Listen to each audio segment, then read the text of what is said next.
مرحبا بكم خياتي في مطبخ ام محرز. خياتي اليوم راح ندير دي لاباط فايتي، خدمتها جديده. وحده مشتركه طلبت مني صغيره، طلبت مني ندير لها يعني بلاباط فايتي، ندير لها حوته. قلت لها ان شاء الله يا بنتي، هاي اللي كان رسمتها لها بلاباط فايتي ونحشوها قالت لي حشوه اقتصاديه. قلت لها ان شاء الله دوك نحل وحدها، نحلوها ونولي معاك. هاي ديك البنات راني كسلتها، هايدا نكسلوها ونقطعو. دوكا نخلو ما نديروهاش،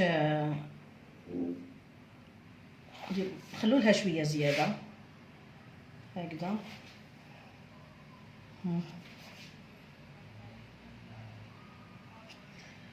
وبعد نسقموها.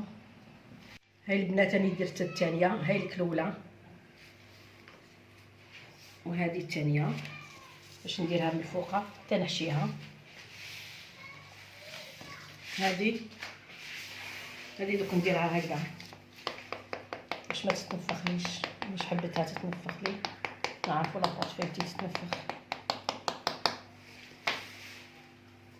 ودوكا نديرو هاي الحشوه تاعها. عندي انا بصل وطوماطيش تكتوكه يعني عاديه، يعني قالت لي ديري ليها بحشوه اقتصاديه، غير بالطون درت لها زياده برك الطون، فروماج ما درت لهاش هكذا. هاني البنات راني درت تكتوكه ودرت الطون، ودوكا نجيو نغطوها. راني درت منا ومنا، درت شويه ماء هكذا نغطوها باش تشد لنا. وكي تجينا شويه كبيره نسقموها هنايا.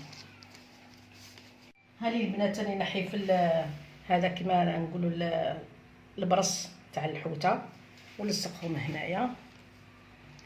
وانا درت هذه السانوج، ما عنديش الزيتون درت السانوج، وندهنها بالبيض وندهن هادو باللغه العاميه البرص.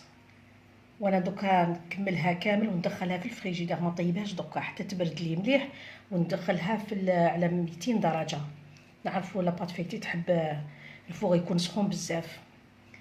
هاي خياتي بعد ما طابت لنا الحوته تاعنا تاع لاباط فايتي، هاي كيفاش جات كيما راكم تشوفوا. هذه المشتركه اللي طلبتها مني، ان شاء الله تكون عجبتها. لا عجبتكم خياتي ما تنسونيش، بقاو على خير.